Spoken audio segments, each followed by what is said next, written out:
ఇక్కడ హృదయంలో మాత్రం ఏంటి? ఆయనతోనే నా పెళ్ళి అవ్వాలి, ఆ అమ్మాయితోనే నాకు పెళ్ళి అవ్వాలి. ఇప్పుడు ఉపవాస ప్రార్థన అంతా కూడా ఏంటి?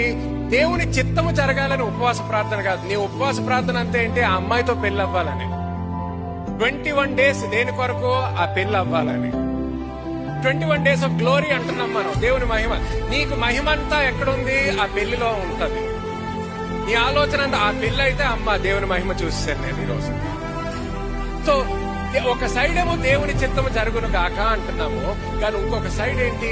మన సొంత ఆలోచన, మన సొంత ప్రణాళిక, మన సొంత ఎజెండాతో వస్తున్నాం దేవుని దగ్గరికి.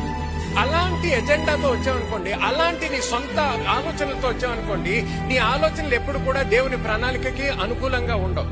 కానీ ఎప్పుడైతే దేవా నువ్వు నన్ను సృష్టించావయ్యా, ఎవ్వరికి లేనటువంటి ప్రణాళిక నా పట్ల నీకుంది. ఆ ప్రణాళిక ఏంటో తెలుసుకోవడానికి నేను వస్తున్నాను. ఆ ప్రణాళిక తెలుసుకోక ముందరే నేను ఒకటి ప్రార్థిస్తున్నానయ్యా, ఆ ప్రణాళిక నా జీవితంలో నెరవేర్చబడును గాక. చూడండి, అది నిజమైన విశ్వాసం. ఎందుకు? ఆ ప్రణాళిక ఏంటో తెలియక ముందరే నువ్వు దానికి ఎస్ అంటున్నావు. ఎందుకు? ఆయన గురించి నీకు తెలుసు, ఆయన స్వభావము తెలుసు, ఆయన నీ తండ్రి అని నీకు తెలుసు, ఆయన ఏది కోరుకున్నా నీ మంచి కొరకే కోరుకుంటాడు అనేది నీకు తెలుసు.